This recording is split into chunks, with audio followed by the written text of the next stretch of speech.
Ladies and gentlemen, Chuck Rose.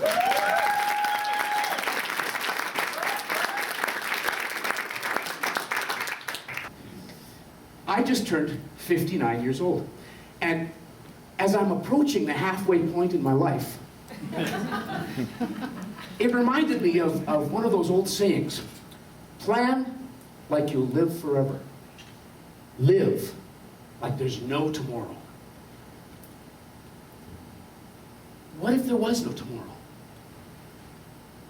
What if today really is all we have? What would you do? Well, you might say, Chuck, it's easy. Max the credit cards and party like Charlie Sheen.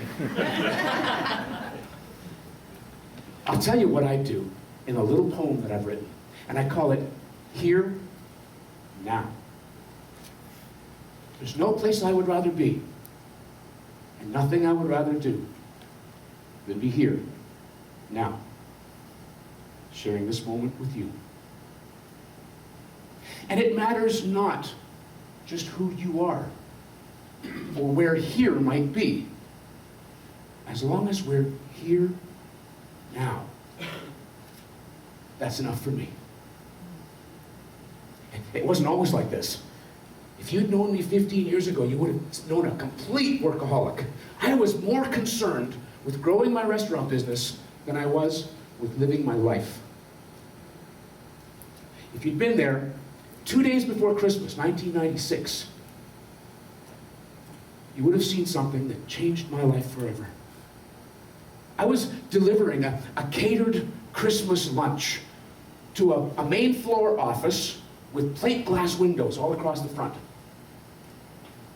The receptionist said, Chuck, you're late. Let me hold the doors for you so you can get the food in quickly. She held the doors. I ran out to the van and I grabbed a tray of food, came back in, put the tray down, back out to the van, grabbed another tray, about 10 times back and forth, grabbing trays, putting them back in, and everything went perfectly till I was on my way out for the last tray. I was so focused on where I was going, I completely lost track of where I was. And I ran, full tilt, face first, into a plate glass window. Bang!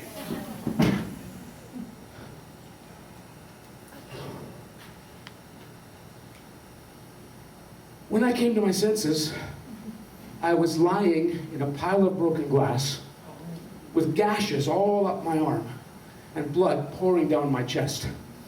I tried to stop the bleeding by grabbing the biggest cut that I could see and holding on tight. One of the office workers could see what I couldn't see. He grabbed a clean napkin. He knelt down beside me, reached down to the edge of my mustache, and picked up my nose. Put it back in place, and then got me to hold it there. Well, by this time I could speak. The first thing I said was, ouch. Is the food okay? I was more concerned with the food than I was for myself. I lay there in the foyer, giving them instructions how to set up the hot trays, where to put the decorations. Somebody came in and said, Chuck, the ambulance is on its way. We called the restaurant and we spoke to your wife. Her first question was, is the food okay? Now I know I'm a bit strange, but when I'm in an accident, in pain, my first reaction is to think that I'm somehow the funniest guy in the world. When the paramedics arrived, I acted out a scene from Monty Python for them. We've come for your liver. No, I'm still using it. Well, you signed the consent form. One of the paramedics said, Mr. Rose, are you aware that you have cut off the end of your nose? I said, it's only a flesh wound. We were halfway to the hospital before the paramedic realized that I was at least, well, I wasn't just delirious. I was trying to be funny. And he started to joke back with me. Well, by the time we got to the emergency ward, we had our routine all worked out. He wheeled me into the emergency ward with my legs strapped down tight to the gurney. The triage nurse came over, looked at me holding my nose in place, and said, what seems to be the problem here? I said, I can't move my legs. The paramedic undid the strap. I wiggled my knees and I said, "It's a miracle, sister." Later on, the paramedic said, "Chuck, do you have any idea how lucky you are?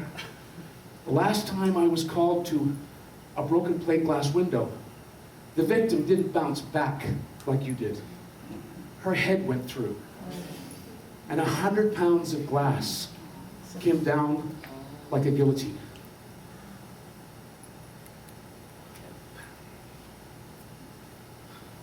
It took a while for that to sink in. But when it did, I realized I came this close to never meeting my grandkids, to never holding my wife again, to never having the privilege of being here now, sharing this moment with you. Are you here now? Yeah. There's a wonderful quote from one of the great philosophical movies of the 21st century, Kung Fu Panda. The sensei says, "The past is history, the future a mystery. Today is a gift. That's why we call it the present." So are you here now? I hope you're not stuck in the past, beating yourself up over something you regret. Or maybe like I was, so focused on the future that you can't enjoy today. Maybe you're so focused on the future that you can't see that plate glass window right in front of your nose. There's no place I would rather be, and nothing I would rather do than be here, now, sharing this moment with you.